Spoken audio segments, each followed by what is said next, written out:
Hey people, Ryan here again with Trail Now.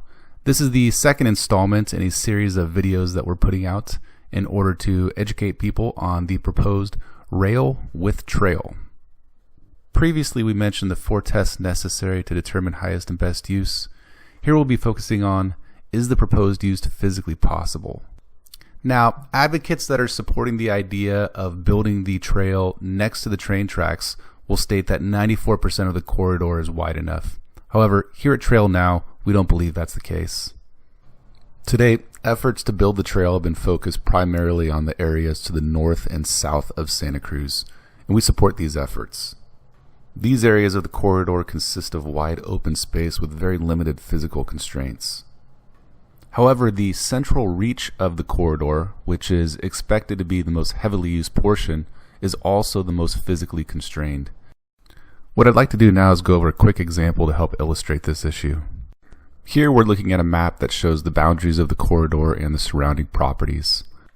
A closer look will show that this area is heavily wooded and includes steep topography. So here we are on the ground at that same location looking at the Rio Del Mar underpass. For some perspective, this portion of the corridor is 24 feet high and there's a 12.5 foot setback from the concrete footing of the bridge.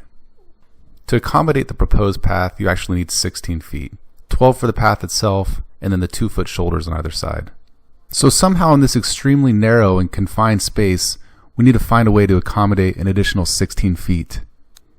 Now let's take a look at the cross section for segment 13, which is where this portion of the trail is located. Simply put, what's being shown here, it won't fit. To help illustrate this, if you recall, the top of the corridor is 24 feet, and the setbacks are 12.5 feet each, or 25 feet total. Using these dimensions, you can create a better representation of the actual physical characteristics of the corridor, and it's clear that the trail does not fit.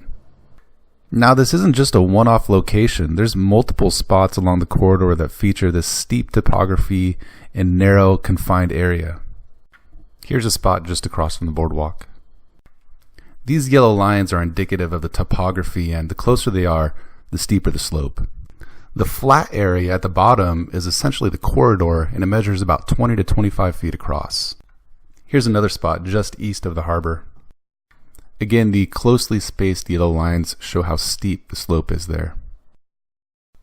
Here's another stretch that's just north of La Selva Beach.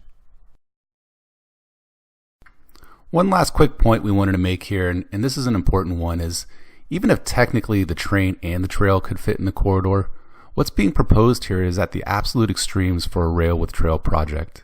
What we've found when looking at other rail with trail systems is that they're located in expansive areas that are very wide and unobstructed on either side. That's not the case here in Santa Cruz. Here the central and what's expected to be the most heavily used part of the trail is actually the narrowest, with physical boundaries on either side.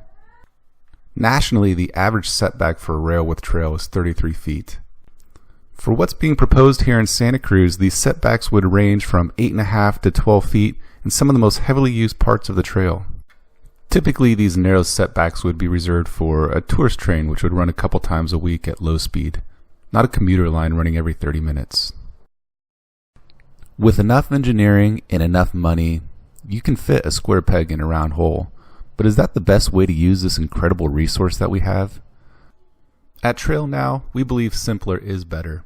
Let's build a trail. Let's build it today.